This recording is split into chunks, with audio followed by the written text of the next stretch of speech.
नहीं चलेगी। मोदी जी महाराष्ट्र में है, वहां तक आवाज जानी चाहिए। मेरे साथ दोनों हाथ उठाइए, जरा उठाइए दोनों हाथ।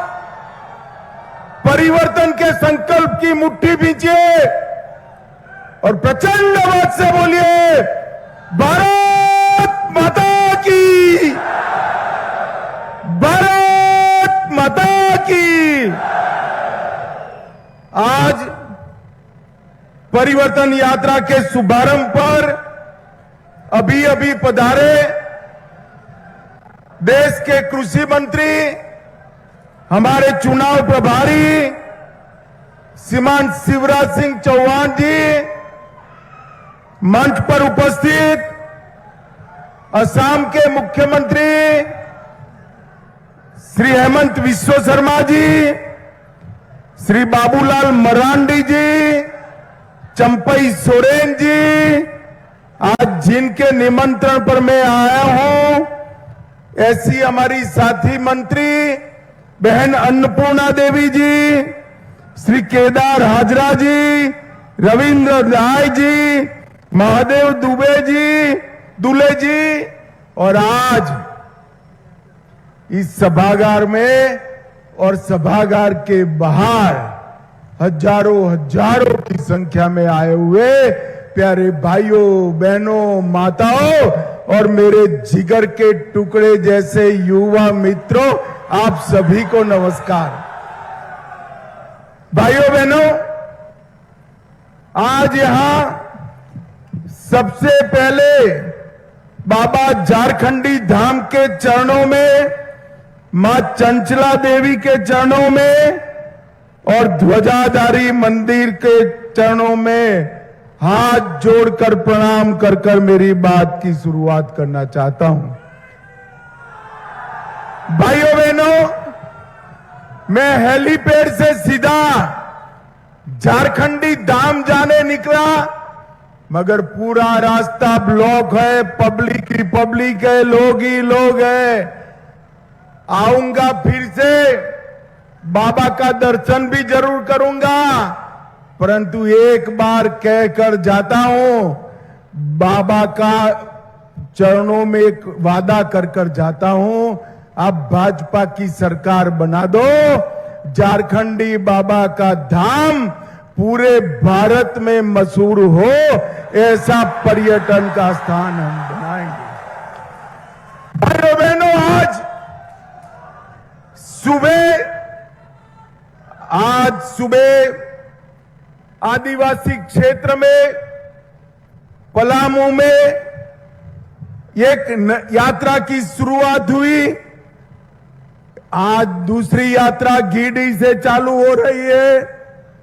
ये दोनों यात्रा का नाम परिवर्तन यात्रा रखा है और 3 यात्राएं निकलेगी और ये तीनों यात्राएं झारखंड के एक विधानसभा क्षेत्र में परिवर्तन का संदेश लेकर जाएगी। भाइयों बहनों,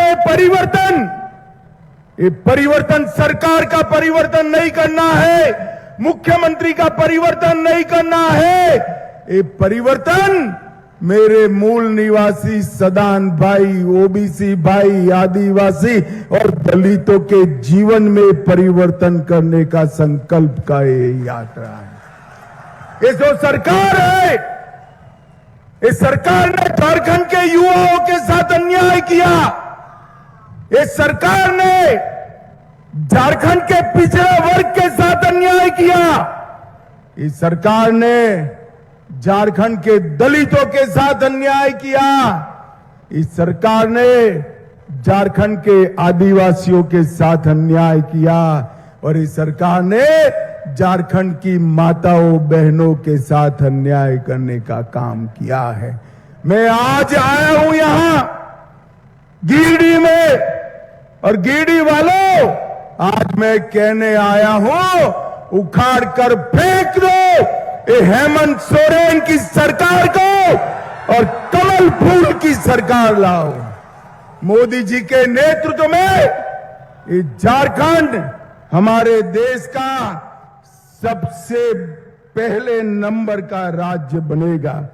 भाइयों और बहनों, बाबा वैद्यनाथ इसी भूमि पर विराजते हैं, झारखंडी बाबा इसी भूमि पर विराजते हैं और यहां पर सभी लोग परेशान हैं।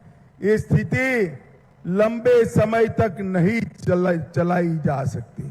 भाइयों बहनों, मैं आया तब मुझे दिल्ली के कुछ पत्रकारों ने फोन किया कि इस बार क्या होगा झारखंड में। मैंने कहा मैं तो गिरिडीह की दीवालों पर लिखा हुआ पढ़ सकता हूं, 2/3 बहुमत से कमल फूल की सरकार बनने जा रही है। कमल फूल की सरकार। भाइयों बहनों, इतनी बड़ी सभा है, मैं आप सभी को पूछना चाहता हूं, किसी ने 350 करोड़ रुपया एक साथ देखा है क्या? अरे जोर से बोलो, देखा है क्या? 30 करोड़ देखा है क्या? तो कल भाजपा की वेबसाइट पर चले जाना, हम वेबसाइट पर रखेंगे कांग्रेस के एमपी और आलमगीर के घर से 350 करोड़ और 30 करोड़ रुपया एक साथ कैसे दिखाई पड़ता है। अरे युवाओं, मुझे बताओ, ये पैसा जो है ये हेमंत सोरेन ने कमाया हुआ है क्या? अरे जोर से बोलो, हेमंत सोरेन ने कमाया है? आलमगीर ने कमाया हुआ है? अरे युवाओं, माताओं, बहनों, ये पैसा आपका है जो इंडी अलायंस की सरकार लूट कर अपने घर में ले गई है। और भाइयों बहनों, मैं कहकर जाता हूं, ये भ्रष्टाचार की गंगा इनके समुद्र तक पहुंचने नहीं देंगे। आप कमल फूल की सरकार बनाइए, ये भ्रष्टाचारियों को उल्टा लटका कर सीधा करने का काम भारतीय जनता पार्टी करेगी। भाइयों और बहनों, ये कांग्रेस हमेशा से ओबीसी विरोधी रही है। कांग्रेस पार्टी ने सबसे पहले 50 साल तक काका साहेब कालेलकर कमीशन की रिपोर्ट को दबाकर रखा। फिर मंडल कमीशन की रिपोर्ट इंदिरा गांधी ने लागू नहीं होने दी। जब लागू होती थी तो राजीव गांधी ने विरोध किया। ये कांग्रेस ही थी जिन्हें 70 साल तक ओबीसी कमीशन को संवैधानिक मान्यता नहीं दी। नरेंद्र मोदी जी ने पिछड़ा कमीशन को संवैधानिक मान्यता दी। 16 जातियों को पिछड़ा जातियों में उमेरा और इसके साथ एमबीबीएस, एमडी और ओबीसी के दाखलों में 27% आरक्षण नीट में पहली बार नरेंद्र मोदी सरकार ने किया। केंद्रीय विद्यालय, नवोदय विद्यालय, सैनिक स्कूल, ये सभी जगह 27% आरक्षण नरेंद्र मोदी जी ने किया। और भाइयों बहनों, ये वादा खिलाफी करने वाले सर, इतने सारे युवा यहां बैठे हैं, किसी को बेकारी भत्ता मिलता है क्या? अरे जोर से बोलो, मिलता है? इन्होंने कहा था बेकारी भत्ता मिलेगा, कहां गया? 5 लाख युवाओं को नौकरी देंगे, मिली है क्या? जोर से बोलो, मिली है? अरे अयोग्यता के कारण, सरकार की अक्षमता के कारण दौड़ा दौड़ा कर हमारे युवाओं को मौत के घाट उतारने का काम ये हेमंत सोरेन की सरकार ने करा है। भाइयों बहनों, उन्होंने सदानों के सारे मसले, मूल निवासियों के मसले हल करने का कहा था। एक भी समस्या हल हुई है क्या? जोर से बोलो, हुई है? ये खामोश रहने वाली और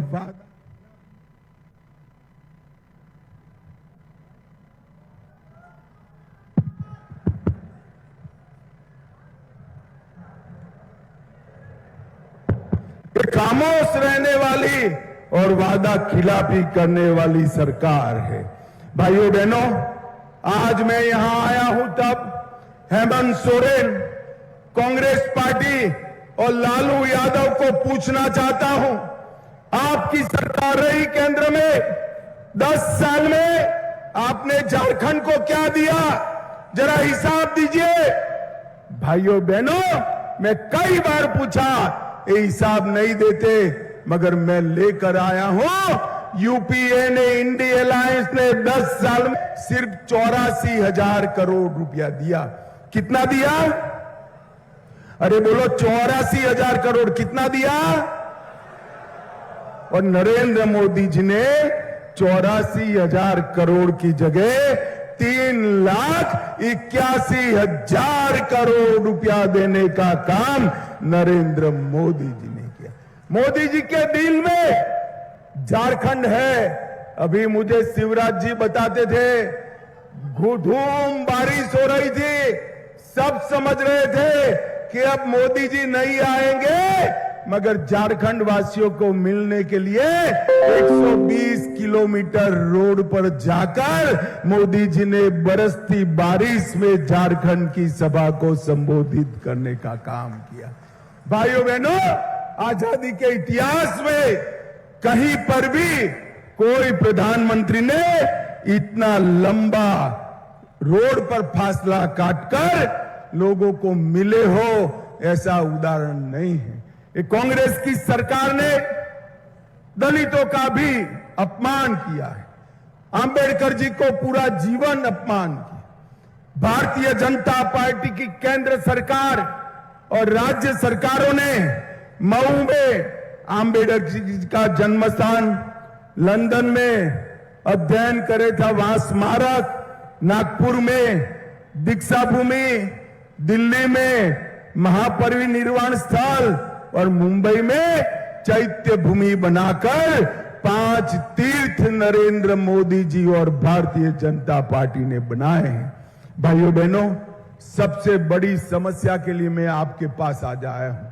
हमारे झारखंड में जिस प्रकार से घुसपैठ हो रही, अगर इसी प्रकार से चला तो 25-30 साल में एक घुसपैठिए यहां बहुमत में आ जाएंगे।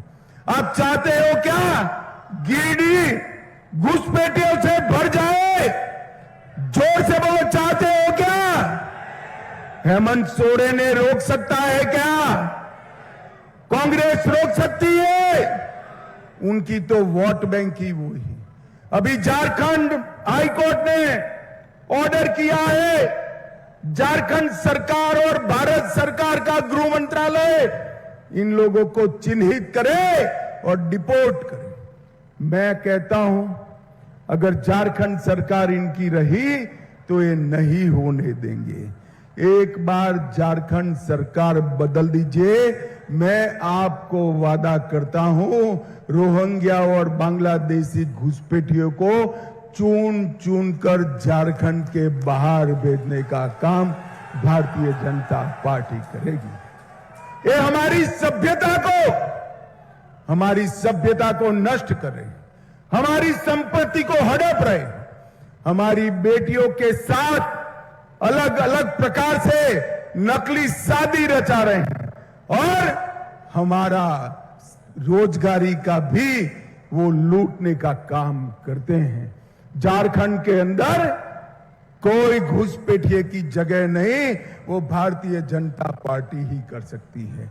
भाइयों बहनों, झारखंड एक ऐसा विडंबना वाला प्रदेश है जो देश में सबसे समृद्ध। झारखंड की भूमि के अंदर इतना खनिज है जो पूरे देश का खजाना भर सकता है, मगर झारखंडी गरीब है। यहां से नौकरी करने के लिए गुजरात, महाराष्ट्र, हरियाणा, दिल्ली, कर्नाटक, केरल तक जाते हैं। मैं आपको वादा करता हूं, एक बार पूर्ण बहुमत की, 2/3 बहुमत की भाजपा सरकार बनाइए, रोजगारी के लिए झारखंड को बाहर नहीं जाना पड़ेगा, रोजगारी झारखंडी के पास चली आएगी, झारखंडी के पास चली आएगी। भाइयों बहनों, ये परिवर्तन यात्रा झारखंड के विकास का स्वप्न लेकर आई है। ये परिवर्तन यात्रा मोदी जी के महान झारखंड, विकसित झारखंड के स्वप्न को पूरा करने का मकसद लेकर आई। ये परिवर्तन यात्रा झारखंड से घुसपैठियों को निकालने का उद्देश्य लेकर आई है। ये परिवर्तन यात्रा माताओं बहनों को सुरक्षा देने के उद्देश्य से आई है। और ये परिवर्तन यात्रा युवाओं को रोजगारी देना, मेरे आदिवासी भाइयों का कल्याण करना, पिछड़ा वर्ग का कल्याण करना और दलितों का कल्याण करना इस उद्देश्य से आई है। मेरा आप सभी से अपील है कि परिवर्तन यात्रा को सफल बनाइए। मुझे बताओ, आने वाले चुनाव में भाजपा की सरकार बनाओगे क्या? अरे ऐसे नहीं चलता, जोर से बोलो, बनाओगे क्या? कमल के निशान पर बटन दबाओगे? 2/3 भाजपाइयों को जिताओगे? हेमंत सोरेन सरकार को उखाड़ कर फेंक दोगे? तो मेरे साथ दोनों हाथ उठाइए, उठाइए दोनों हाथ, विजय के संकल्प की मुट्ठी बींचे और प्रचंड आवाज से बोलिए, भारत माता की, भारत माता की, वंदे वंदे वंदे। आप भाजपा सरकार बनाइए और झारखंडी बाबा का भव्य धाम बनाने का इंतजाम कर दीजिए। आप सभी को मेरा नमस्कार, प्रणाम।